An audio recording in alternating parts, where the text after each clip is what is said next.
Recording in progress, everybody. Again, my name is Leon Hayner. I serve as our interim dean of students here at Rollins.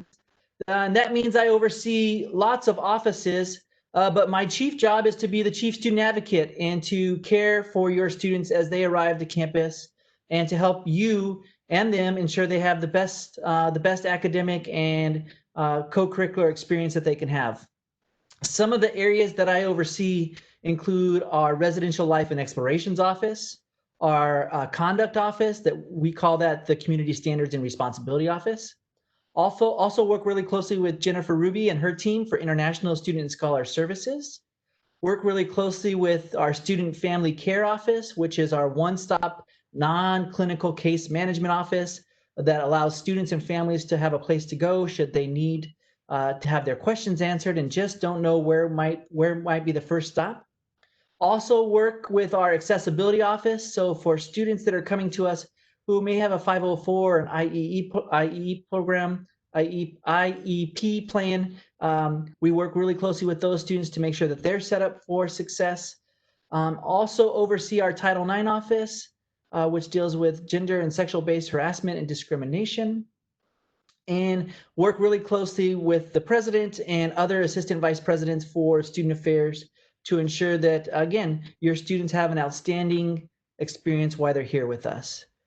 I've asked each of the panelists to share a little bit about the do, but to also share a piece of advice for the families as they think about sending their students to college. And I know this is an exciting time, and it's also a nerve-wracking time given that the current climate and the global pandemic. Know that we are working so hard to ensure that our plans are ready to be put into action so that we can have a successful semester. Also, I recognize that this is a special time for you and your students. Your students have worked so hard to get accepted to Rollins and to be college ready. And much of their success is due to the support that you as families and parents have offered them. And I will give a special shout out to those first generation college students and parents sending their very first one off to college. Uh, I am a first generation college student, and so those students have a special place in my heart. And if you are a parent of a first generation college student, please send them to meet with me during orientation when they get here. I'd love to have a chance to meet them and mentor them through their college experience. My piece of advice is this. We often tell parents and students that the college is going to be the best 4 years of your life, and I hope that ends up being true for you and your student as well. But know that it won't come without challenges. We like to talk about the W curve, which means that there are going to be some ups and downs. The top of the W, the bottom of the W, the top of the W, meaning that it won't all be roses and candy and chocolate when they get here. That there may be times when they call you saying that they're feeling homesick, that they're feeling like maybe they made the wrong choice, that they are wanting to come home. Know that that is very natural and all part of the first year transition experience, and that that there will be a rebound, that if they're at the bottom of that W, that they're going to bounce back up. Maybe some of you have experienced this already when you've prepared to send them off and finished up high school. This idea of, I'm so excited to get away and I can't wait for college, to, I just want to take a gap year off and stay home and be home with you all, to when can I move in early, right? All of this happens at college too. Sometimes it happens around October with fall break. Other times is a big piece for the bottom of the W to happen around Thanksgiving. It happens, and they may call you and ask if you can come get them or ask if you can come home, and you will be so concerned and so worried, and you'll spend the whole night sleepless wondering if you made the right choice. And you'll reach out to them the very next day, and guess what? They'll be out with friends grabbing pizza, and all they'll be saying is saying, hey, can you send some more money to bank account so that I can get some additional food, right? And you'll be wondering what the heck happened, because last night I thought they were so ready to come home. It's just that W curve, up and down. And so you've probably experienced some of this already. Know that it will continue throughout the whole first year. Know that it is normal and typical part of the process. And when it happens, reach out to us or have the student reach out to us, and we'll ensure that there isn't something more going on that is just outside the bounds of the typical W curve. So that's my piece of advice for parents. I look forward to meeting some of you who are coming to campus to move your students in the next couple of weeks, and know that you can always reach out to the Dean of Students office should you have any questions or concerns. I'm going to invite now Dr. Connie Briscoe, the director of the Wellness Center, to share a little bit about her area and also give you some advice. Thank you so much. I'm so glad to be with you all today. I come to you sort of in two roles. I'm the director of the Wellness Center, but I'm also the parent of an incoming first-year student at Rollins. So I know firsthand a lot of what you're experiencing as you're thinking about your students coming to Rollins College. Um, at the Wellness Center, we provide three main areas of focus. One is our health services, and I'm not going to talk a lot about that because we're so lucky to have Denise Snyder on the phone, on the call with us. And I'll let her share more of the specifics about health services. But that's a crucial piece of what we are doing and do with our students. We also are CAPS, that's the counseling and psychological services. So we're an area where if your student is struggling emotionally, and need some support, they can come and meet with us and we will provide that emotional support. And then our third area is health promotions. And that part of us is where we look at the full comprehensive and holistic picture of wellness.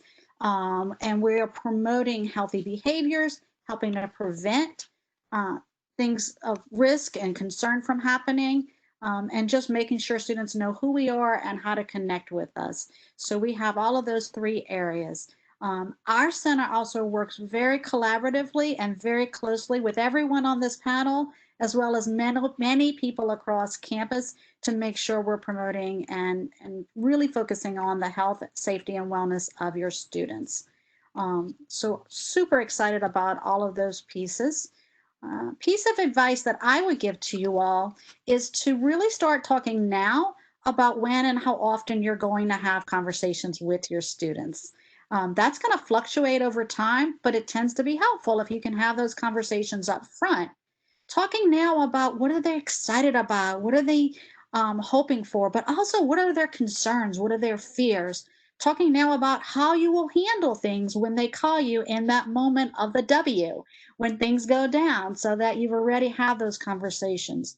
Talk with them about alcohol and drugs and how they plan on conducting themselves around those issues, about how they're going to stay safe in this era of COVID-19 and how they're going to handle it when someone says, hey, just take off your mask, let's go to a party, and the pressure that every single one of them and we as individuals all have when our peers and others are asking us to engage in things that sound really fun and sound like the collective, but we know it's not the healthy thing to do, right?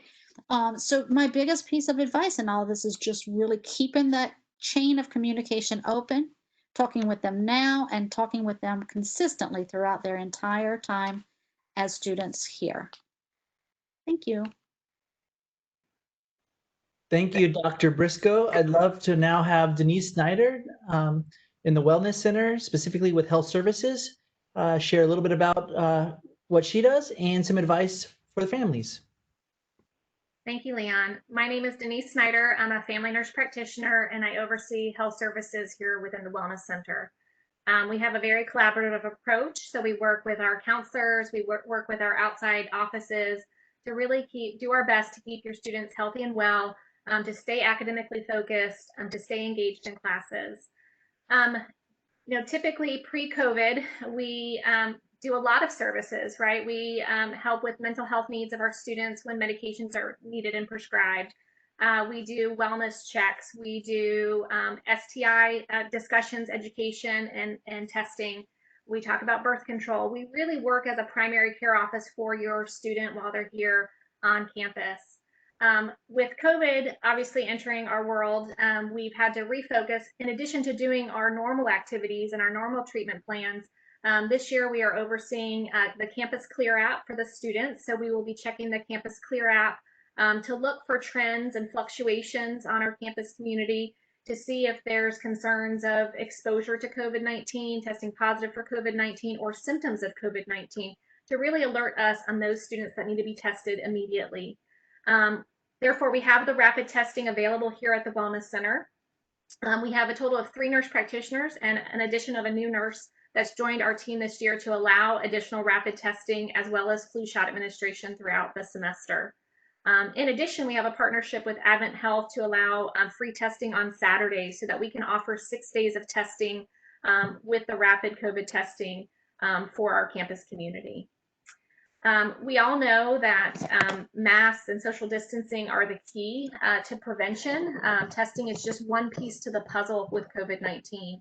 We know that mask wearing, research has showed us, reduces COVID-19 by 65%, and social distancing or physical distancing reduces COVID-19 transmission by 90%. So when we combine those two efforts and we maintain that to the highest level, we really do a great job at preventing, whether on the Rollins campus or outside of the Rollins campus community.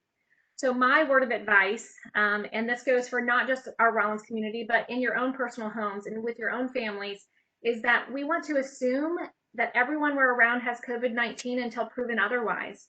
And if we go into our lives, not to be a scare tactic, but if we go and we present when we're out in the community or we're on the Rollins College campus, that we assume everybody has COVID-19, we're going to be much more adherent to wearing our masks, much more adherent to social distancing, to keeping ourselves safe, but also our community safe. So thank you. Awesome. Thank you, Denise. Next up, mi mejor amigo, Dr. Gabriel Berneche, Associate Dean of the Faculty, is here to share a little bit about his office, the Dean of the Faculty's office, and advice that he has for you and your students as they join us this fall. Hi, good morning, everybody. It's a pleasure to be here with you virtually. I wish it was in person, so much more different. We get to hear some laughter. If Dean Hayner makes a funny joke, we get to hear some laughter. We're just going to hear crickets now. So my role is a faculty member as well as an academic administrator. So I've been a professor here in our global languages department since 2003, but I've been in administration. This is my 6th year now. And where I sit is where students and academics, I don't want to say collide, but where they intersect. So some of the things I'm responsible for is our academic honor program, is our academic honor code, our Alphonse scholars, our Bonner leaders. I also work with our probation students.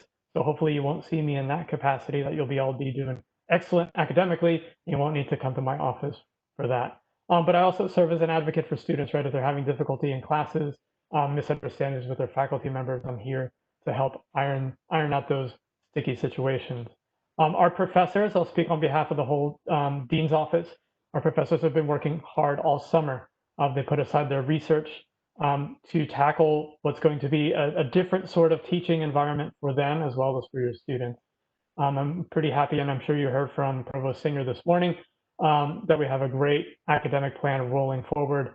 Our faculty have been training up on different ways of engaging students virtually. We have about 75% of our students will be taking face-to-face classes, which means 25% of our students will be remoting in. That doesn't mean that they are second-class students. They are going to be just as important as the ones who are in the classroom with us. Also, we have a number of faculty who are teaching virtually, right, because of specific concerns regarding the virus, right? So they'll be doing their classes entirely online. So we've learned a lot this summer, but I think we're up and we're ready for the challenge. So a word of advice that I have for families and for students is to have a conversation, like Dr. Briscoe said, about expectations. College is going to be different than high school, in which you were getting updates consistently on your phone about your students' progress in school. So, for example, I know that some of the schools out there will send a text message to the parents saying, "Little Johnny didn't do his homework. What's going on?" Or "Little Susie didn't come to class today. What's going on?" In college, it's different, right? We expect that they be treated as adults. We expect to treat them as adults. And you're not going to have that level of connection on the everyday of what's happening from the institution, right? It's going to have to come from the students. And that I've had a lot of conversations with parents where they have been left out of the loop of what's happening academically to their students. And that we have to put the responsibility on the students to have open and clear dialogue with you about what's happening in their academics, because you're not going to get a phone call when Johnny fails an exam. Johnny will get an academic warning, but it's up to him to share that with you. So that's different. And sometimes for parents, that's a culture shock. The other thing that I need to make clear for you all as parents is FERPA.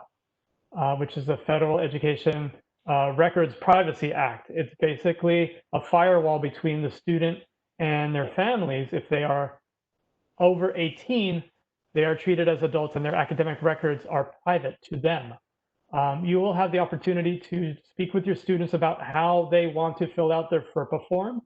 If you want all access and to be able to call my office and see how Johnny is doing, Johnny will need to give you FERPA clearance if he's 18 or older to his academic records. Otherwise, if you call my office, I will look up Johnny's name and I'll see he has not given you access, and I can't talk to you in level of any level of detail about him specifically. I can only talk about general policies and do some telepathy with you and hopefully get a message across that, you know, what's going on with Johnny in reality. But unless the FERPA form is signed appropriately, I can't speak specifically about what's happening academically to your student. So make sure you have a conversation between now and the day that classes start. Also know that students can change their FERPA whenever they feel like it, right? So they may, in the presence of you, grant you full clearance, and then 2 days later, ice you out. So make sure that those lines of communication are open, right? And I will tell you if Johnny has given you clearance or not, and then you can have a follow-up conversation with the student and see what's going on. So sometimes a little bit uncomfortable, right? In new environments, new methods of communication with the administration. This doesn't mean that we're not partners together. I enjoy meeting families. I'll be teaching an RCC myself, and I'll be meeting a number of you in my WebEx room at 1 o'clock, and we'll talk about what's different in terms of parental involvement and what's an asset to me. I love meeting the parents because I have a different understanding of the students when I meet their families, but I see them as allies and not as adversaries. So welcome to Rollins. We're so excited that you're here with us, and we're excited to see your questions. Thank you, Senor. Next up, our Director of the International Student and Scholar Services Office, Ms. Jennifer Ruby.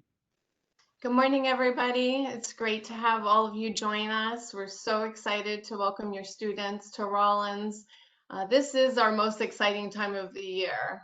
So much effort, and for all of us, a lot of anxiety builds up to this and hard work. And then as soon as we meet your students, we're quickly reminded of why we did all of the work over the summer. And so this being, for me, my first engagement with an orientation session this year, already I start to feel that joy that we usually have during orientation. So I serve as our Director of International Student and Scholar Services, which means that I support our international students first and foremost with their immigration compliance. As you know, if their student is coming on a non-immigrant visa, there are a lot of extra steps that have to be taken in order for them to arrive in the US. But then once they're here, there's also a good many restrictions and regulations they need to understand and follow. And so myself and Megan Core, we're here to support your student to be sure that they understand those and that they can also benefit from the privileges that come with a student visa. And we also support them in cultural adjustment. So we offer some programs to support their engagement in the community. And we also manage our international student health insurance plan. And so if your student has any sort of need to use that health insurance with a local medical provider, please encourage them to come to see me, because many of them have never used or managed their own health insurance policy, and it is daunting. And so they don't need to go it alone. We're here, and I've been, running this plan for, 6 years. And so I know it very well. We have support of an insurance broker, so please encourage them to reach out. Which leads me to my tip of advice, right? So many of our students feel that, college is this mark of moving into their independence, and they can handle everything on their own, and they've got this. But you can see we have a panel here, and we have so many colleagues not represented as well, and all of us are here to support them. They don't need to go it alone. Independence doesn't have to be mean, or it doesn't need to mean fully standing, alone and navigating by yourself. So what I would encourage you to encourage your students is to ask for help. And for international students, that can mean a number of things. One of the things that we're working on is continually encouraging and reminding students of the academic support services they have. So our Tutoring and Writing Center is a great source of support for international students who maybe are second, if English is their second language, they may be concerned about adjusting to an English-speaking environment. So our Tutoring and Writing Center is there to support them, not just specifically in work with assignments, but they can just be a great resource to go regularly and meet with a tutor or a writing consultant to practice their language. And as you know, the academic subject vocabulary for even first language speakers is challenging. It's new language, new vocabulary. So the more you practice it, the better it will be. And I also want to say that our students who are joining us virtually for the semester, especially our new students, I want to encourage them to realize that their classes are not the only time and place for them to get involved. We are here to support them. We have opportunities to meet with them virtually, one-on-one. Certainly faculty will offer that as well. So please encourage them to reach out for help, even if it's virtual, because we don't want them to simply be signing in, taking their classes, doing their assignments, and not building some engagement with our community, because we are so excited for when they can join us in person that we want to already know them by the time they step foot on our campus. And my last bit, I know I've said more than my one piece of advice, but please tell them to read their email. There are so many ways that we communicate, and we're always trying to, come up with new ways that we'll get our message across to students.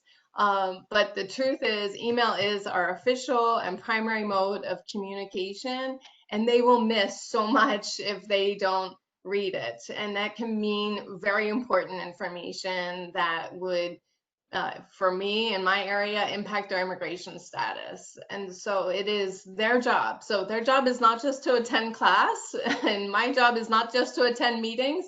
I have to read my email every day, and so do they. So please remind them that that's part of their job.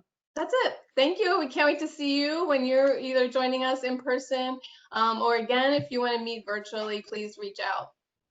Great. Jennifer, thank you so much. Could you give parents and families just an idea around numbers? I think it's always fun to hear how many of their peers might be joining them from around the world.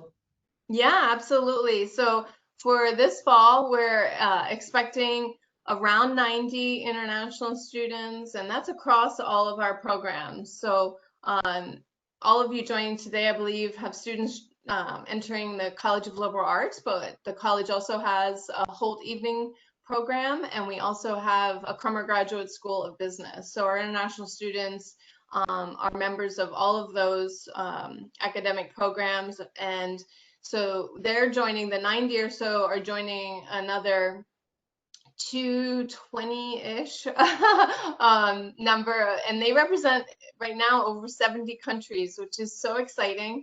We absolutely love and value the diversity our international students bring to our campus with their different worldviews. We get to hear over 30 different languages spoken in our community, and so we are really hoping that your student will come and share their worldviews with us, because you make us a better place by bringing that diversity to our community. Yeah, absolutely. Many of the parents and families have heard us talk at length about our mission, right? About responsible leadership and global citizenship, and having international students join us from around the world is just one part of that global citizenship piece that is so critical to our mission. So thank you, Jennifer.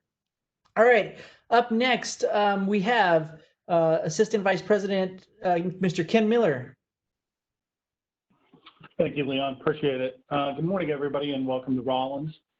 First, let me say I'm privileged to share the panel with a number of folks who are respected leaders in their own field. So I feel pretty privileged to be here with you and share this with them.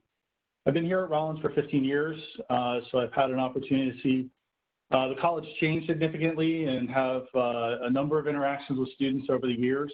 So hopefully be able to share some wisdom with you from that perspective. Just a real quick overview of my department. General safety and security, access control, CCTV are some things that are all in our purview. Incident investigation, so anything that occurs either on or off campus whenever we work with local first responders. We're the department that interfaces off campus. I'm also responsible for federal compliance. So if you've ever heard of the Clery Act, our annual safety and fire safety report, we just published our report earlier this week and posted it on our webpage. So if you're interested in data, definitions, crime stats for our campus, all of that information is there for you over the past 3 years. We also have in our purview emergency management, so our emergency operations plan, continuity of operations plan, working with, I think, just about everybody on the panel and the campus since probably spring break to prepare the campus for this fall and all the different operational plans, and whether it was being in person or virtual or the impact of COVID to our community. That's all been under the emergency operations plan. And then finally, environmental health and safety. So whether that's chemical safety in our labs or indoor air quality in our residential halls or other buildings, that all falls under our purview. I would normally make the suggestion or offer the advice about making a connection on campus with an administrator. Leverage the size of Rollins. That's one of the benefits that we have. We are not a 50 or 60,000 person institution where you are a number. Rollins is extremely relational, and whether that is someone in residential life, the wellness center, community, student family care, athletics, a coach, a faculty member, we recognize it can be very challenging to be hours away and not know or not hear. And even more so probably this year with all the challenges that you faced as they faced as seniors in high school and you as parents and now coming to college hours away. And sometimes it's good just to be able to make a phone call or send an email and just get a temperature check and say, is everything okay? You might not get specific information, but it's good to get just that temperature check. I would add this year as a piece of advice is have a conversation with your students about their off-campus behavior. If you have watched anything in the news over the last couple of months, especially since when many other institutions started, one of the specific challenges that they are having is off-campus student behavior, especially in large groups. We've done a tremendous amount of work to put systems and processes in place to make sure whether it's a dining hall, whether it's the library, whether it's classrooms are all safe. But once your student goes off campus and goes to a friend's house or goes to a party, we lose that control. Please have a conversation with them about responsibility, about impact to community, not just to themselves, but to their friends and peers around them, and how potentially irresponsible behavior might impact the community and their ability to stay in person. So I appreciate everybody. I look forward to answering any questions that you might have later on. And again, welcome to Rollins. Thank you, Ken. And I'll take this opportunity to pause and reiterate some of the most recent communication that has come out from President Cornwell that included information about our TARS promise and our COVID-19 policy updates to our Code of Community Standards. As you engage in those conversations that Mr. Miller spoke about with your student about responsibility for self, responsibility for others, respect for the college, I hope you can refer back to the video around the TARS promise and the TARS promise document and those new COVID-19 policies. As Ken said, our semester hinges on our students' desire to be here and their adherence to what we're outlining as far as expectations for keeping themselves safe and others safe. I know how much our students want to be here and how much they want to be back in community. And we also recognize that there's a biological and a physiological need, right, to be around peers and have socialization. So we get that.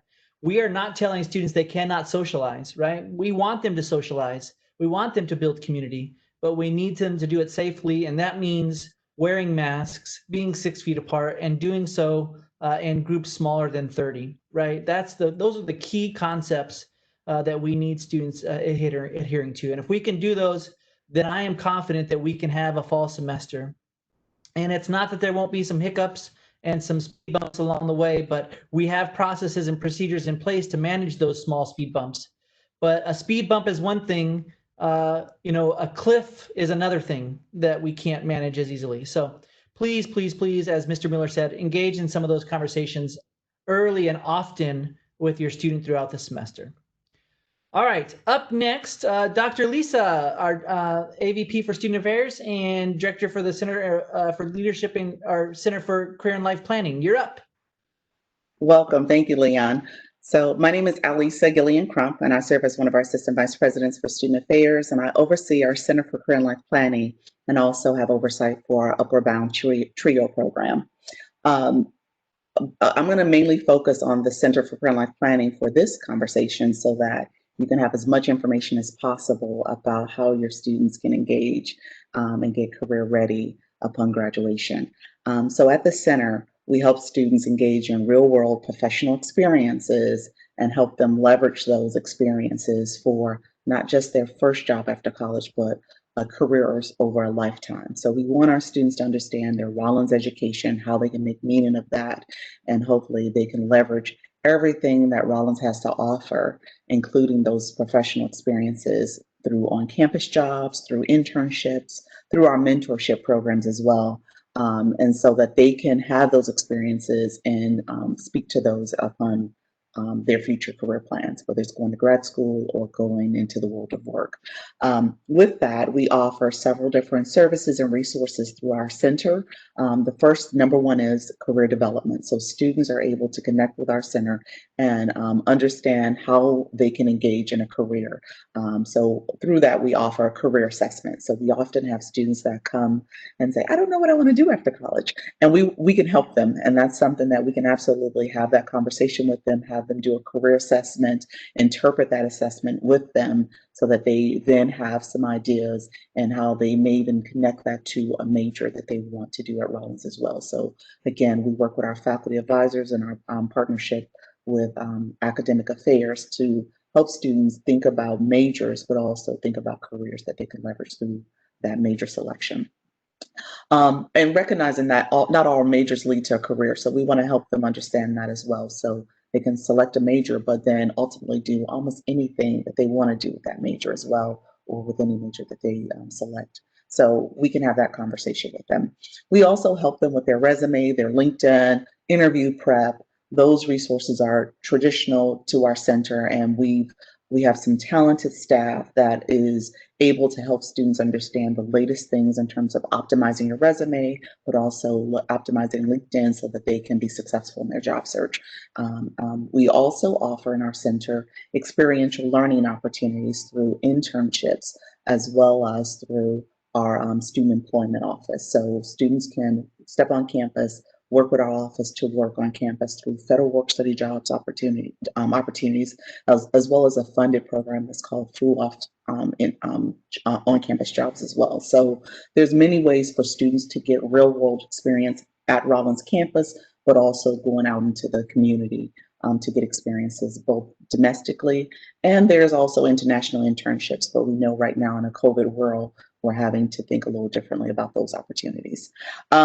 With that, ultimately, we engage with other offices and partner with them to support mentorship for our students through faculty, through our athletic coaches, through our alumni. So we partner very closely with our alumni Office of Alumni Engagement to help students think about ways that they connect with alumni that have kind of walked the walk, gone through Rollins, been out in the world, and they can support them in terms of giving guidance and advice to help them with their career search, and have someone else that they can work with to ask those questions about interviewing or connecting with an industry or a company that they want to work at. So we've created a robust Career Champions program through our with our alumni, and even this summer, in light of COVID, and we know we're going through an economic recession, so this has been a challenging job market for everyone. we're working with our alumni to offer career leads and jobs and opportunities for students as well. So that's through our Share the Light initiative, and that will continue for years to come. So we're really proud of that and excited that our alumni have stepped up. We have over 100 leads that have come through and have success stories of students landing internships and jobs post through this COVID timeframe. And then ultimately, we offer employment engagement resources. So we offer career fairs and networking events, both virtually and in person. So we're going to see if we can offer some smaller ones for our students as well as they engage in thinking about life after Rollins. And we offer a great employer connections program where one of our colleagues in the center is primarily focused on career coaching. So students kind of know what to expect in an interview, how do they engage with employers through professional etiquette and communication with employers over email. So we coach them through that process, and we've had great success with our graduates landing opportunities as well. So that's our resources. My word of advice, if you thought the high school years went fast, then college goes even faster. That's just the reality of it. I'm a parent and I have, three that are in high school and one that's an infant. So that's a whole nother conversation. But 3 that are in high school, and I'm in a blink of an eye, I have a junior. And I'm like, wow, when did that happen? So that is the case of college as well. So ask them, compel them to engage with our office as soon as they step on foot on campus. It's important for them to start having conversations with us, start thinking about how do they connect the dots along the way with their Rollins education, so that they're involved in our service learning work through our Office of Community Leadership and Community Engagement. If they are connected with other fraternity life or sorority, or they're a student athlete, how do they make meaning of those experiences on campus and then engage in an internship or their on-campus job? And how can we help them make meaning of that and capture those experiences in their resume and their LinkedIn? So that's what we are here to do. We're here to support them along with their faculty, along with other colleagues on this call and beyond. So we want them to engage early and often. So if you can compel them to engage early, that's great. We'll get to know them and we'll help them throughout their 4 years here at the college. That's my advice. Thank you, Dr. Lisa. Next up, I'd love to have Mickey Meyer share a little bit about her area and share her advice for families and parents and incoming students. Awesome. Thank you, Leon. And if it's okay, I'm actually going to share my advice first, and then I'm going to say what I get to work alongside of the college. As Leon said, I'm Mickey Meyer. I serve as our Assistant Vice President for Student Affairs and specifically our community. And so here's my advice. Get your pen because I'm going to give you some pretty good advice.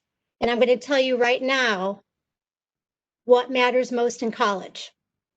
And let me tell you, this isn't Mickey Meyer advice. This is the largest study of college graduates in the world, looking at career success, satisfaction, and happiness. It's called the Big Six. So you ready? Let's reflect. Number 1, I had at least one professor at college who made me excited about learning. My professors at college cared about me as a person. I had a mentor who encouraged me to pursue my goals and dreams. I worked on a project that took a semester or more to complete. I had an internship or a job that allowed me to apply what I was learning in the classroom. I was extremely active in extracurricular activities and organizations while I attended college.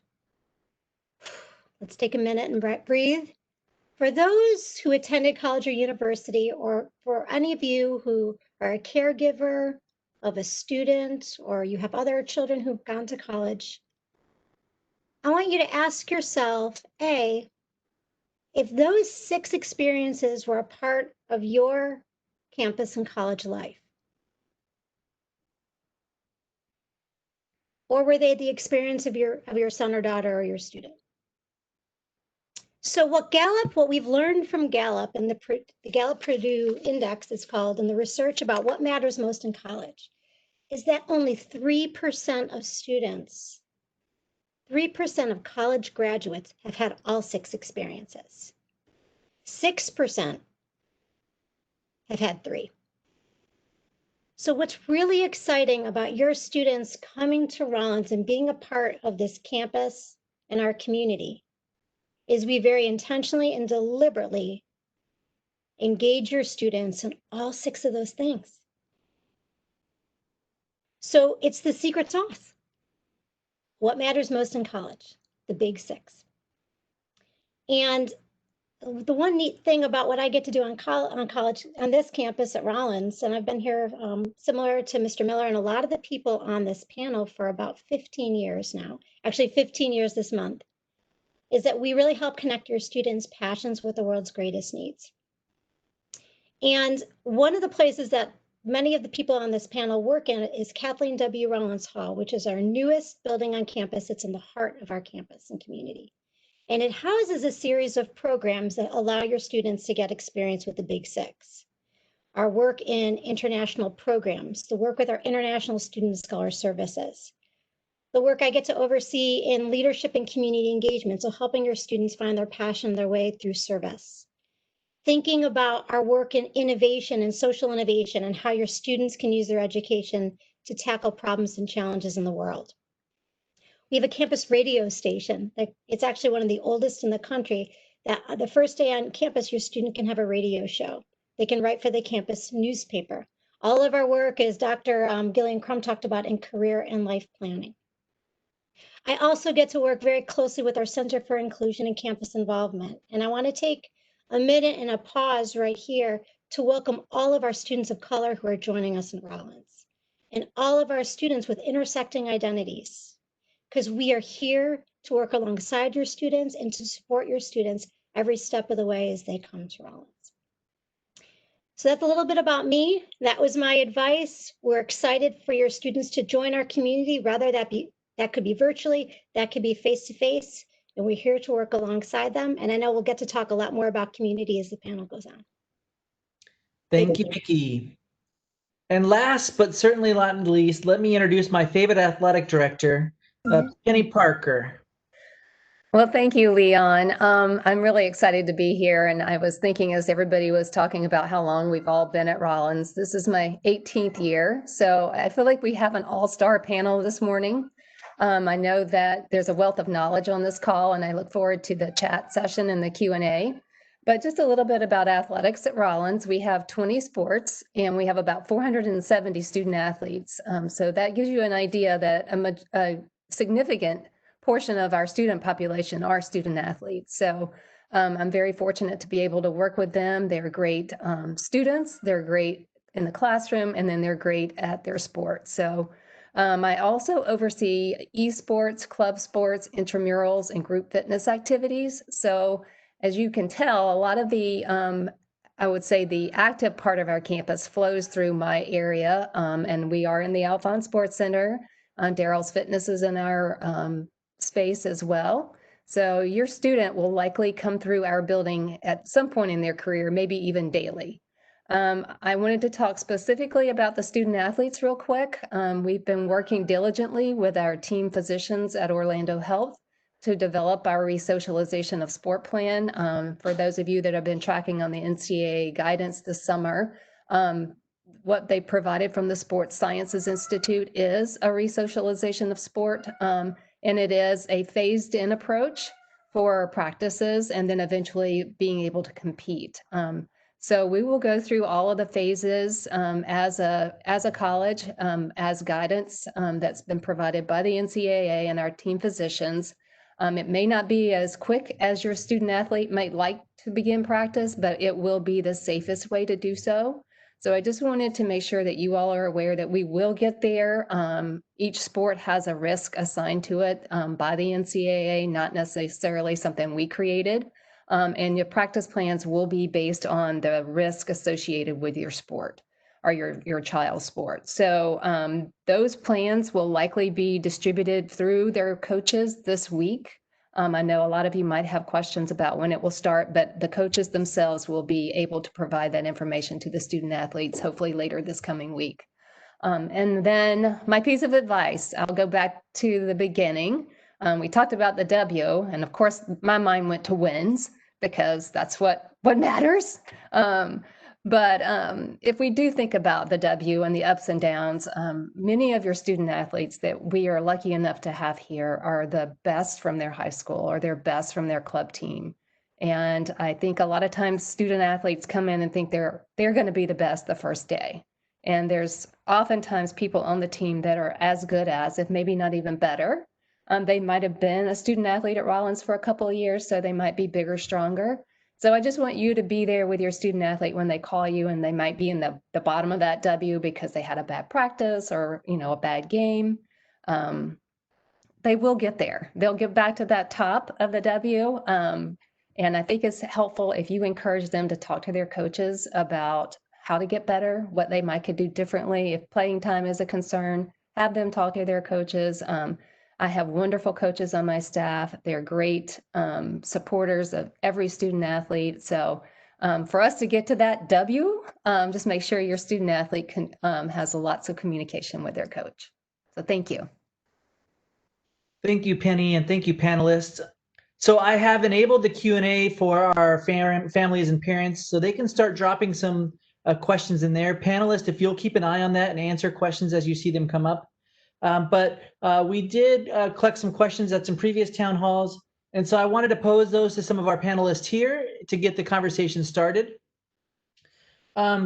The first one is, Penny, since you just talked a little bit about, can you share more about how intramurals or group fitness classes might work now that we're in the middle of a COVID-19 world, and how the team is working to ensure that students can still get physical exercise and take care of their physical health?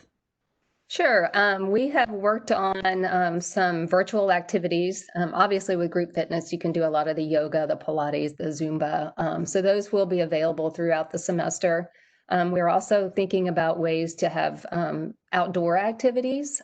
Some things that we've thought about that might be fun would be some dodgeball, kickball. I mean, just any kind of activity that we can encourage and do socially distance outside would be something that we're going to work toward this year. For the fitness center, we're going to have the space open for 25 people to work out per hour. That will be, you would sign up through an app that we will be discussing at a later time for a 1 hour block. And then there will also be opportunities to go to the pool. So getting outdoors and staying busy is going to be important. And I forgot to mention, I think we're going to try to do a virtual 5K and some other activities. So I feel like we are planning to keep your students busy. Awesome. And there was a question about Daryl's Fitness. We are planning to open Daryl's Fitness. There will be limited hours with some closures for cleaning and some designated time just for athletic teams.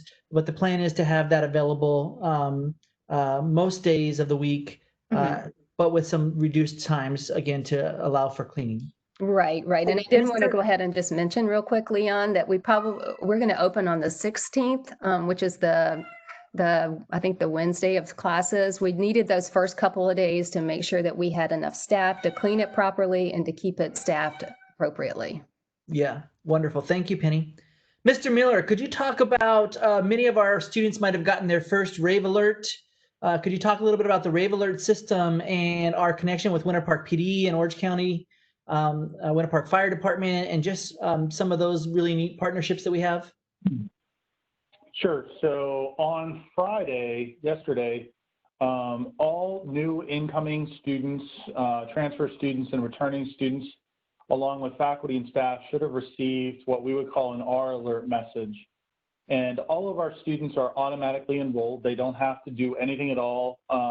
We take information from other databases, and we have the ability, in case of an emergency or some situation on campus, to be able to share information through R Alert. We send messages via phone, email, and text. What your student can do if they would like is, there are 6 different slots where they can put information, whether they're phone numbers or email addresses. So if you would like to receive those, you certainly can. I know in some situations, parents that are in different time zones don't appreciate getting drill alerts at 3, 4 o'clock in the morning. But certainly you can update phone numbers or email addresses to be able to get that emergency information.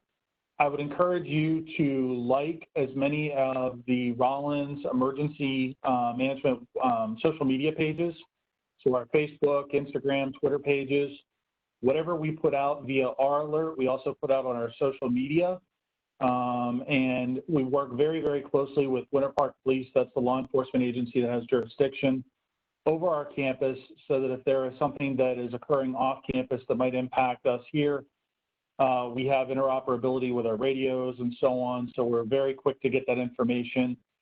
The last thing I saw one question about hurricane preparedness and in the question and answer, and that is a legitimate threat. Right now, we're pretty much in the heart of hurricane season from now until the middle of September. What I would encourage you to do is just go to the Rollins webpage and put in hurricane, and it will take you to our emergency management plan, which thoroughly outlines our response to multiple emergencies to include hurricanes. And it should give you a good round idea as to what our response plan is. But if you have specific questions, please don't hesitate to reach out in an email or call anybody in our office. Thank you, Mr. Miller. Mickey, there's some questions about how are we planning to engage students when they arrive on campus? How are we planning to engage and make sure students who are virtual are going to be part of our community? Can you talk about some of the really great work that's happening? Sure, and I just want to apologize. I just did something that my 8-year-old son calls a chat spam. I just answered every question with the same answer. So I'm sorry. We are here for you for your questions. Oh, that's so funny. I would get bad points from my 8-year-old for that.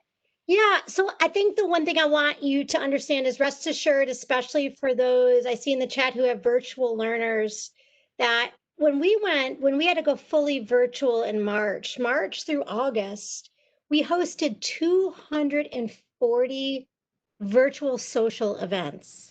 So we have virtual social events down to an art. And one of the reason we've chosen TARS Together as that campaign is it is really our goal and mission to recognize that TARS Together means students coming together, whether you're face-to-face or you're virtual, or face-to-face and virtual students and virtual students and face-to-face students. So there's a couple caveats that I think that's going to be really important, especially if you have a learner who's going to be on campus.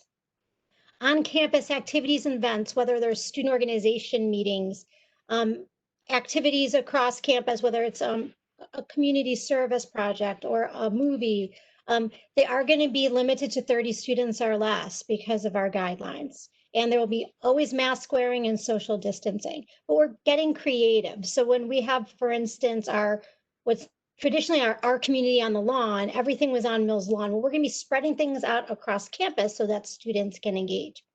So what is this going to look like? Let's talk first about spaces and places. So Penny talked a little bit about Daryl's Fitness Center and what to expect. Our buildings are going to be open. They're just going to look and feel a little bit different. There's going to be different signage. We're going to ask, obviously, everybody to be wearing masks and to be socially distant. But Kathleen W. Rollins Hall will be open and having student study spaces. Our library will be open for students to spend time and to study. Our Knowles Memorial Chapel will be open for students who are engaging in spiritual and religious practices.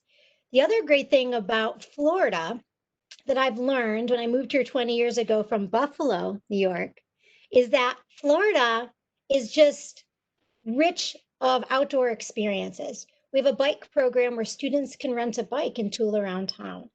We've got different sports equipment, so you can grab a ball or grab a Frisbee and go kick it around on Mills Lawn with your friends. We have actually curated outdoor classrooms and spaces where you can spend time on the lake. You can rent equipment to go onto the lake. So there's going to be a lot of things in terms of places and spaces. So let me give you some examples of programs that your students can look forward to. Well, we have over 100 student organizations, and groups are going to meet in person and virtually. So even if your student is here or a virtual learner, they're going to have equal access to these opportunities. Student government will be meeting virtually all semester, because student government's a larger organization. Our fraternity and sorority life will still have a vibrant fraternity sorority life, although will be a little bit different than in the past because of the social dimensions and numbers. We'll have virtual trivia nights. We'll have movies on the lawn that are spaced out and socially distant. We'll have an involvement fair that's going to be the first week that we're in session, and that will be virtual. Students can host a radio show on campus or streaming off campus. A tremendous amount of cultural events. Our area oversees Lucy Cross Center for Women and Their Allies, and conversations around gender and sexuality, religious and spiritual events, community service on campus. So I don't want to lead you down a path to think that things are business as usual here. This is going to look and feel like a very different college experience. But community is what makes Rollins a very, very special place. And the ability for your students to find a sense of belonging and to connect is going to be critical. So, and we're working very closely with that with our TARS Together platform. Thank you, Mickey. Denise, there was a couple of questions about the wellness check-in screening process, and maybe it would be helpful for folks to know about a little bit about our quarantine and isolation protocols. If you could speak to that, that would be great. Absolutely. So I'll talk first about the wellness screenings, and we actually have those actually happening right now on our campus for our RAs and peer mentors that are arriving today to be prepared for the move-in starting in just a short time frame. So the wellness screening will be a drive-through screening at the Alphons Sports Center. If you are a residential student, you will have an assigned time block to come to that wellness check. It will be one of the medical providers, either from the Wellness Center or from Advent Health, doing a COVID screening, including questions, temperature checks. If there's any concerns during that screening based on those questions, that car will be redirected to the Wellness Center to partake into a rapid test before they are allowed to move in on campus. So that is our wellness screening. Majority of people will more than likely pass and be able to move on to the next station, which will be the residential check-in, to allow them to get their keys and our card and different formats to proceed on to move in onto campus. We have a similar process for our commuter students, our non-residential community. More messaging will be coming out next week of the times available to do the drive-through. We also provide the wellness kit at that time. So during the wellness screening, the wellness kit includes 2 Rollins masks, hand sanitizer, a COVID-19 important questionnaire information sheet that I advise every student to leave in their room. In addition to that, so hand sanitizer, and a thermometer. So they'll have all the access, including the Campus Clear app, to monitor symptoms daily, to seek care, whether that's upon move-in, whether that's 2 weeks later, whether that's 2 months later. So that is the wellness screening in a nutshell. In addition to quarantine and isolation. So if and when we have a student that comes to the Wellness Center because they failed their Campus Clear app, or we are doing a medical evaluation on them here in the Wellness Center, we feel like they need a rapid COVID test. We'd administer that test, and if it comes positive, and it's a 95% accuracy in the first 5 days of symptoms. So it is equivalent to our PCR testing, but the good news is we get results in less than 30 minutes, so we can really mitigate that risk and transmission on campus. But we have a positive. We would enact our COVID protocol, which would, if it's a residential student, we would inform residential life and expirations to move that student to an isolation space. Isolation is for our ill students, our positive COVID students. Isolation would be more than likely in Lakeside or in Sutton, or is where the apartment locations are at. And so that student would be go back to their room, pack up their essential belongings. They would be given a list of what they should take so they don't forget things, and then met over at that isolation space by a residential life and exploration staff to enter that building. A next protocol for the Wellness Center is we would contact Rapid Trace. It's a third-party service that we're using to do contact tracing within our campus. And they are using a system called SORMUS, which looks at contact tracing. And so they would contact that positive student and find out about when their symptoms started and their exposure risks, and looking at what are potential close contacts so they could notify those close contacts. Close contacts would be quarantined. So they do not have symptoms of COVID-19, but they are at an increased risk for COVID-19 because they've been in close proximity to somebody with a positive case. So because of the single occupancy situation here at Rollins for this fall semester, students are able to quarantine in their own space, which is nice. They don't have to move everything out to go quarantine. So they will be continuing to do the Campus Clear app during their quarantine timeframe. They will be able to leave their room for short time frames alone to get some fresh air. We don't want them to be in groups. We don't want them to be around because they're monitoring symptoms for COVID-19. We don't want to have an exposure risk. But they will still be able to have their own equipment. They'll be able to do WebEx classes, to do fitness. They'll be able to engage in their classes virtually during that time frame. And so that's where our care team will help navigate that process with the academics as well. So that's it in a nutshell. Thank you. Thank you, Denise. Jennifer, there were some questions about international students and pieces of advice for them specifically, or we've been receiving questions that if international students can't get here right away, we know there are challenges with consulates not being open and getting visa appointments. Are they able to join mid-semester? Will we have spots for them on campus? Can you speak to just some of that? Sure. So our new international students have, just like all of our other students, been given a choice to choose to join fully virtual for the semester. And so a number of them have chosen that, and that might mean staying in their home country. But we also have students who are transfers who are also going to be starting at Rollins in the fall, and some of them are also choosing to join virtually.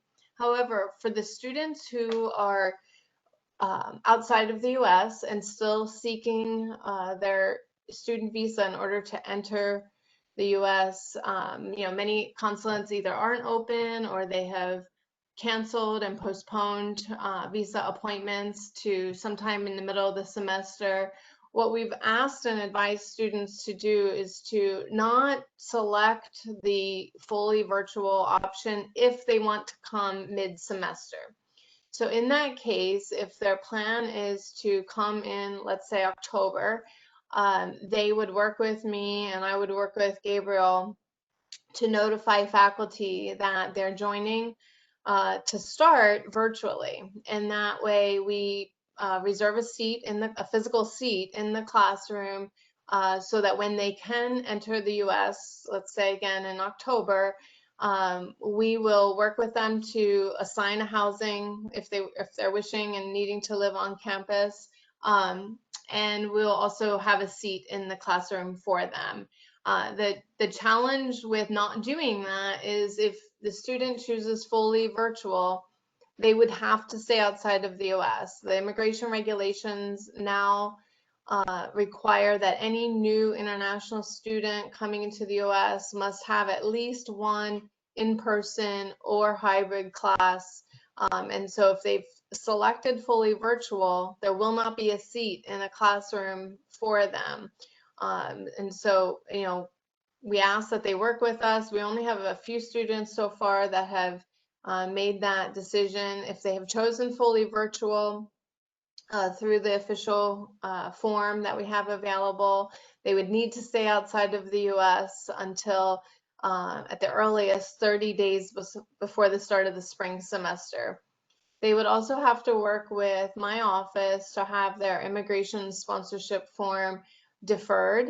And so we'll be working with all of our students who are staying virtual and in their home country during the fall to update those forms so that they can either still get their visa if they haven't done so with that new program start date on the I-20. And then with that new form, the new Form I-20, they can enter no earlier than 30 days before the program start date, which is January 12th for the spring semester. So just, work with us. We can try to figure out what's best for each scenario, but know that there are a number of options along with the restrictions that the government has put in place. So yeah, let us know in the chat box if you have other questions related to that. Dr. B, could you talk a little bit more about the technology that we have set up for virtual learners and how they'll be able to interact in the classrooms, and maybe also speak to the need for all students, even those who are going to be in person, to have the appropriate technology so they can interact with all of their peers? Sure thing. So we've been equipping our classrooms over the summer with a number of devices, right, to allow virtual students to be full participants, right? Polycon is what we're using, and I was in the classrooms the other day checking it out because I'm going to be teaching and I need to freshen up right on how my students are going to be streaming into the classroom. So gigantic plasma screens, right, set up in a particular area of the classroom with a sound bar and a panoramic camera that captures the entirety of the classroom, right? So they aren't just going to be looking at the professor or the instructor's screen. They're going to be able to see their peers live in the classroom.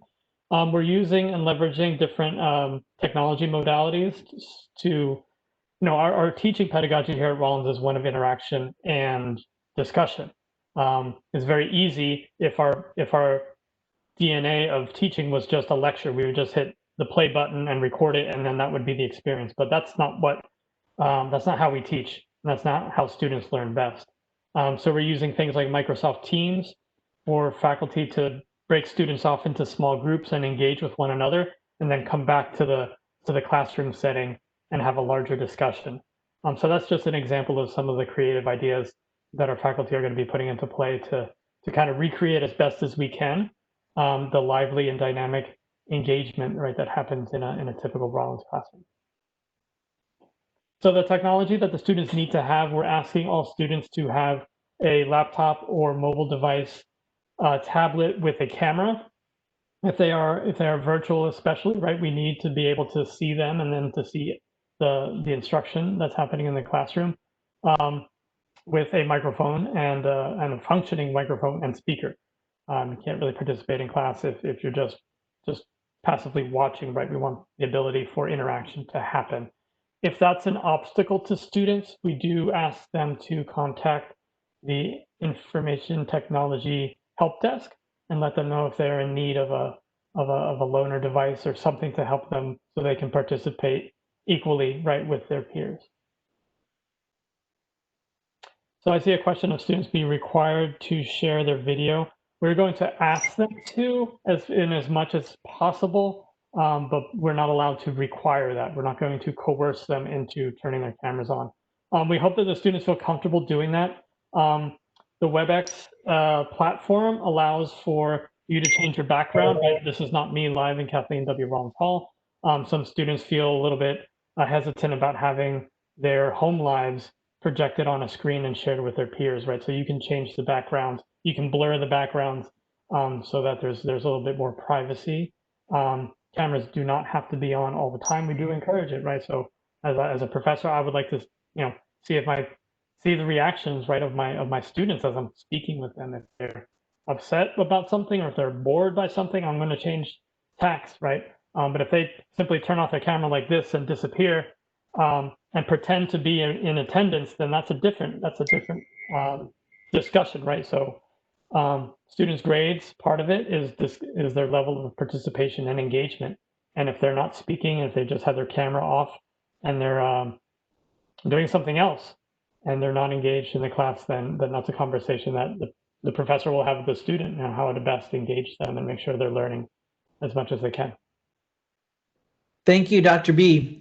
Mr. Miller, there's been a couple questions about does Rollins have metrics that we're using to continue to evaluate the current situation, both in Central Florida and at the college, that might require us to think about a full campus quarantine or going fully virtual? Perhaps you and I could tag team that, but if you wanted to start about some of the metrics we're looking at, knowing that there's not one specific metric, that this is how we look at things in totality and a holistic approach to our evaluation of the current situation?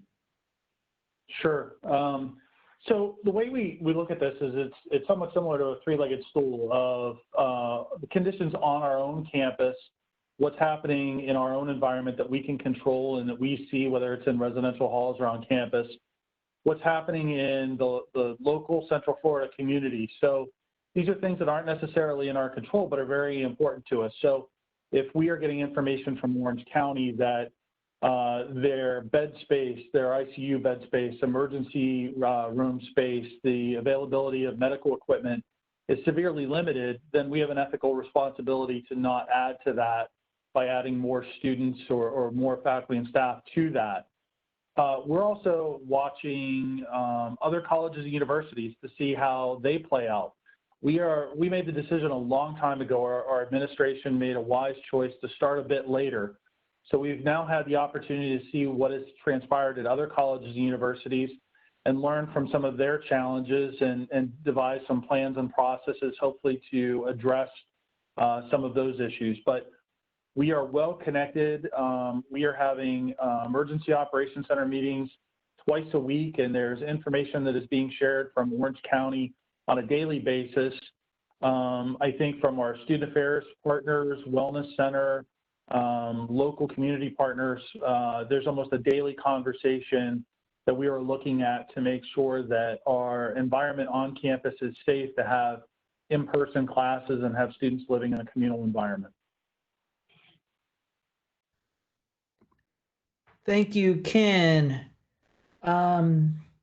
Lisa, there was a couple of questions about how students might get jobs on campus. I know you chatted about that in the chat box a couple of times, but can you review Handshake and applying for on-campus jobs, both work study and non-work study? Sounds great. So yes, in the chat, I copied links to our Career Center's website. So essentially, you're just going to go to Rollins' website, go to the Center for Career and Life Planning. You can do that in the search, or I added it to the link and I'll add it again so it's towards the bottom so people can see that. But with that, you would go to our website. We have an icon that says Join Handshake. And so what we do is preload all of our incoming students. So they should have access to it. If they don't, you can email agcrump at rollins.edu and I'll figure it out and figure out why they don't have access. But all incoming students should have access at this point, and our returning students, of course, already have access. But you can go there and you can search our on-campus jobs through the jobs page for students. So they'll land at their home page and there's jobs in the top banner that they'll be able to click to, and they can search for on-campus jobs. They can also search for internships. That's the same place for internships and off-campus employment as well. So it's very user-friendly, very intuitive system. A lot of companies are using Handshake. A lot of colleges and universities have adopted that system as well. So our students have access to jobs that are posted to all Handshake user schools as well. So we're really encouraging students to go in there for also our resource library. So that's where they would see the career assessment tool called Focus 2. They can also look for other information surrounding what should I do with this major? That's a resource we have for them.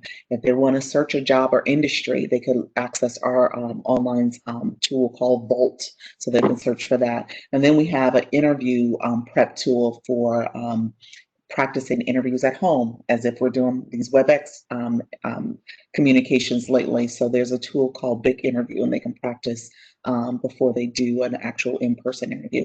So I think that was a question as well. If a student has to do an interview, how will it look? I think all hiring managers are going to adopt what makes sense for them. So we'll see maybe a WebEx interview, there may be a phone interview, which is a traditional method I would imagine on-campus employers will use. And then there may be some that would like for the student to come in the office and do a socially distancing interview in person as well. So I hope that's helpful. I don't know if I got everything, Leon, but feel free to ask other questions and I'll answer the chat. Wonderful. Thank you, Lisa. Dr. Briscoe, could you share top of mind for many parents and families is students' mental health well-being when they come in, and the challenges that may come if they have to be isolated or quarantined, and some of the things that we're thinking about and how parents can help in that process? Absolutely. It's top of mind for us also, as our students' mental health, our overall emotional well-being. We know that our students, especially our incoming students, have had so many different disappointments, different challenges, different struggles, and that when they come to college, they're going to be faced with a lot of a lot of things that might produce anxiety, might produce some disappointment, some frustrations, some difficulties, right? So one thing to know is that we are here for your students. The Wellness Center does offer free and confidential, both individual and group counseling to any student who needs that. We are also working very collaboratively with a whole host of partners across campus to develop a very comprehensive plan directed at meeting the emotional needs and mental health needs of our campus community during this period of time. And one of those specifics that we're really looking at is, what are we going to do when someone is in isolation and quarantine?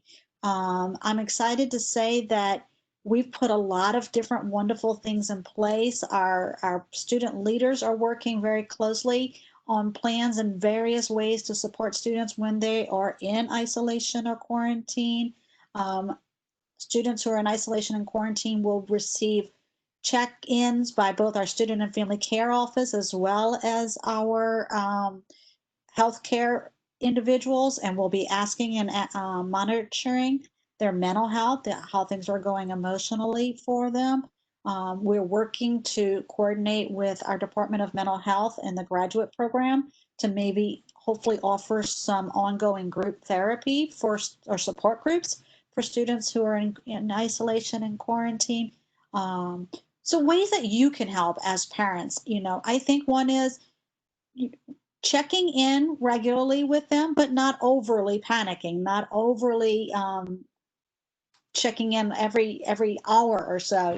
Most individuals who do get tested positive for COVID-19 have to experience this period of quarantine and isolation, know that they are going to have the support of our entire campus community. There's going to be lots of opportunities for them to do things virtually and to receive connections. So knowing that you're there for them, that you believe in them, that you're staying positive with it, I think is a huge piece. The other thing that you could do is think about sending them a care package. Think about things that your student likes to do when they're not feeling very well, when they are stuck being inside, when the weather's really bad. What are those kinds of things? Maybe it's a puzzle, maybe it's a Rubik's Cube, maybe it's a deck of cards. Sending them just notes, actual letters, I think goes so far. It's certainly a lost art in our society, but mail them a letter. Let them know that you love them, you're thinking about them, you believe in them, you're so proud of them for doing the right thing, staying in quarantine, staying in isolation, taking care of themselves, taking care of the campus community. I think all of those are ways that you could really support your students, and just know that though they'll be isolated in their space, they won't be disconnected from our campus community. We will be having, as we've talked about in other things, but we'll be having virtual physical exercise opportunities for groups that they can join, lots of different ways that they're going to stay connected. And if they need individual therapy during that period of time, then we're going to provide that too. Awesome. Thank you, Connie. Dr. B, there's been a few questions about tutoring, specifically some foreign language tutoring, but could you talk about our Tutoring and Writing Center just a bit more extensively, and how students access it, and if there are costs associated with that, other things that parents and families might need to know? Absolutely. That's one of the gems that we have on campus. One of the best resources available to students is our Tutoring and Writing Center. All of our students, regardless of their socioeconomic status, whether they're student athletes or not, any Rollins student can access the Tutoring and Writing Center, and there's zero cost. When I was in graduate school, that was a service that was limited to the student athletes or to particular segments of underperforming students.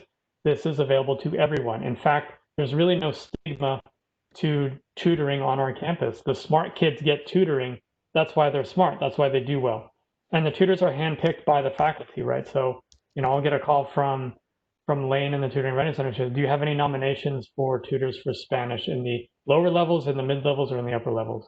And generally, these are students who have taken these courses, mastered them, and then go on to become tutors. I always tell my students, I said, you're doing the economy a service by accessing the Tutoring and Writing Center, because the tutors only get paid when there's an appointment. So if you want your peers to get paid, then make an appointment. So it's good for everybody. It's good for the tutors, it's good for the economy, and it's good for the learners.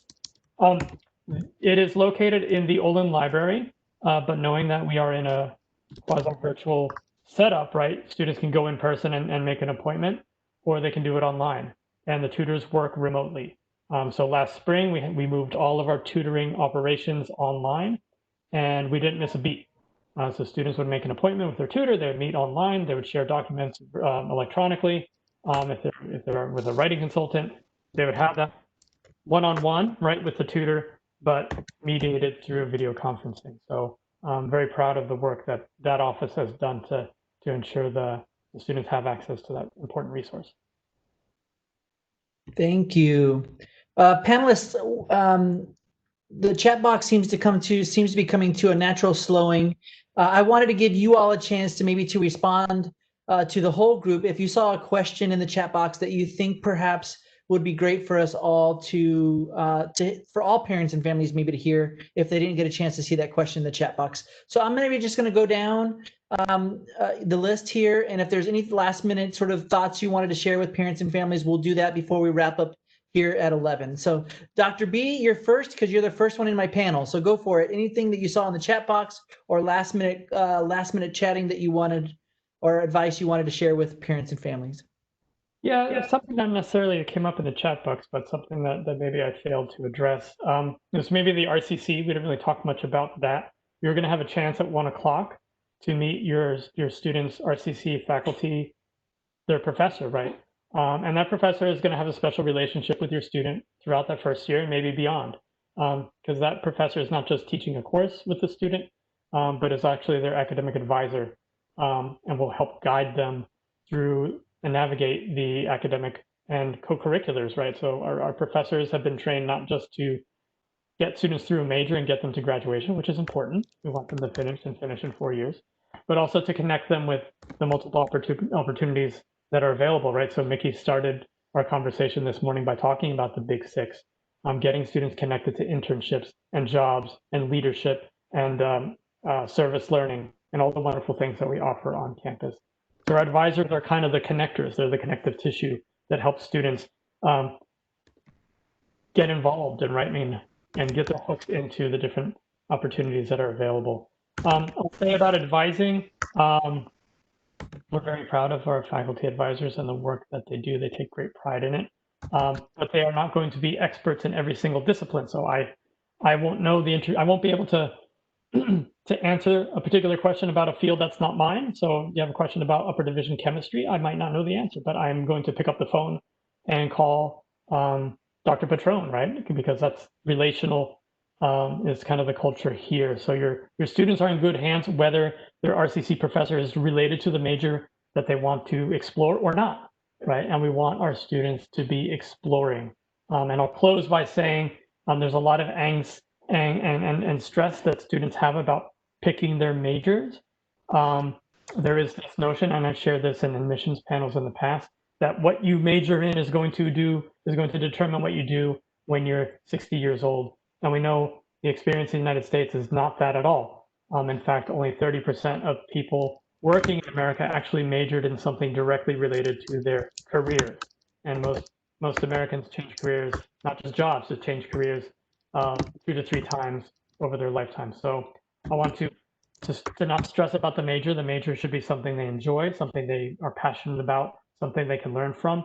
And then you pair that with real world experiences, with internships, with job skills that are being developed regardless of the major, that will translate into successful career launching and beyond, right? So we're here to educate your students broadly, not just narrowly in the focus of a major. So parents, breathe a sigh of relief, right? Knowing that I can say, regardless of the major, they're going to get a job, right? If they do lots of things in addition to majoring in something. So that's my last message for everybody. Thank you, Dr. B. Dr. Connie Briscoe, anything that came up in the chat, and feel free to just say pass too if you feel like everything's been covered. But a reminder, we're giving panelists just one last chance to share something that maybe came up in chat that they wanted all parents and families to hear, and or one last piece of advice as we wrap up our session today. The only thing is that your love and compassion and caring for your students comes across so clearly by your being here and the questions that you're asking. It's so refreshing. It's so nice to see how much how invested you are, and know that we're invested too. And we can't wait to have your students on campus with us or virtually with us. Thank you, Connie. Dr. Lisa, anything? You know what? I think Gabriel said some great nuggets in terms of thinking about majors and careers. I will say this, the last thing is that we know this is a challenging job market, recognizing that many of us have seen challenging job markets in prior years. And so we will get through this, your student will get through this, and they will still be successful. Mr. Ken Miller. No, just echoing Connie and Gabriel's sentiments about, we could definitely tell the level of engagement and the care and compassion that you have. In my role, I'm somewhat of a realist though as well, that while I'm excited and enthusiastic about the start of the academic year, I realize this is college and you all know your students better than us, and the challenges that they may have had or situations that they may have had in high school. Have an open and honest conversation with them, because that behavior will probably spill over into college, and we hope that they'll grow and mature and so on. But this year, probably more than any other in past years, requires a greater level of maturity from our students and responsibility, not just for them, but for the community that they're in. And that conversation has to start at home before they even arrive here. And then we'll reinforce it here on campus. But we need your help with this as much as theirs as well. So thank you very much.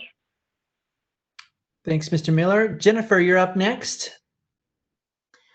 All right, so my last bit of advice, and I apologize if others have mentioned this, I was really minding the chat and questions, so I might have missed it. But if you're not following Rollins on social media, please go ahead and do that. Many of our areas represented here, in fact, I think, yes, all of us have a social media page. So you know, depending on the interests of you and your student, maybe follow all of us or a few of us, but that's where you're going to learn about activities going on campus, and you can, you know, then encourage your student to join those programs. So one of the things that Lisa mentioned was to start early with career and life planning. And so there's so many programs that are going to be offered. And, you know, many times students feel like it doesn't apply to them yet because they're still studying. But, you know, your first year of college is your best year to start exploring your career options for 4 years down the road. That's how you're going to be prepared that, you know, come May of your senior year and you walk across that stage, you feel very confident because you've done all the work that you could do. So really, you know, follow what's going on campus and push your student to get involved. Thank you, Jennifer. I'm going to go to Mickey Meyer next. I'm going to give some Ken Miller advice. Ken and I. All right. This is my 20th year in higher ed, similar to many people on this panel. And your partnership with us has never been more important than this year, because it is going to take a village to work alongside our young people to engage in the behaviors and opportunities for them to continue to engage on a college campus to keep themselves and their community safe. So we see this absolutely as a partnership with you. It's going to take a village. So we're asking you now to make sure you're having the important conversations with your students about what does their safety and health look like?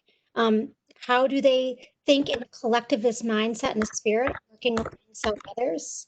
And there's no second chances here when it comes to doing the right thing around COVID. So please continue to work with them. And on the Mickey side, we're really excited. We have an awesome plan. Rollins has worked so hard over the summer.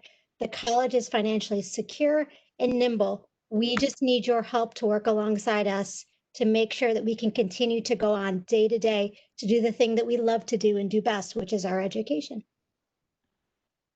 Thank you, Mickey. Penny Parker, I'm going to allow you to go next. Well, thank you, Leon. It's always so hard to go after Mickey because she's always so eloquent. But I do want to just say that I too feel the love that's coming from the chat box. I know it's a hard time for everyone, but something that we are going to be doing, I think on many or most of our teams, is asking your student athletes to either sign a pledge or a compact. You know, coaches are calling it, something different depending on the team, but it is for us to hold ourselves accountable and to hold their teammates accountable, and to try to, uphold the TARS promise. But at the same time, remember, we don't want to lose our opportunity to practice our sport or to play our sport because we have to go virtual. So again, just encourage your student athletes to do the right thing, even when it's hard. And I know their teammates are going to be there to prop them up. Thank you, Penny. Denise. Yeah. Thank you. So there's been lots of questions about quarantine and isolation, and it's hard to give an exact answer to because there's so many variable situations to this, right? I think it's important to know a contact, someone that would need to go into quarantine is someone that is not wearing a mask, spending more than 15 minutes less than 6 feet apart from somebody, right? So if we are socially distancing, if we're wearing our mask, we are not considered a contact. We would not be notified to go into quarantine.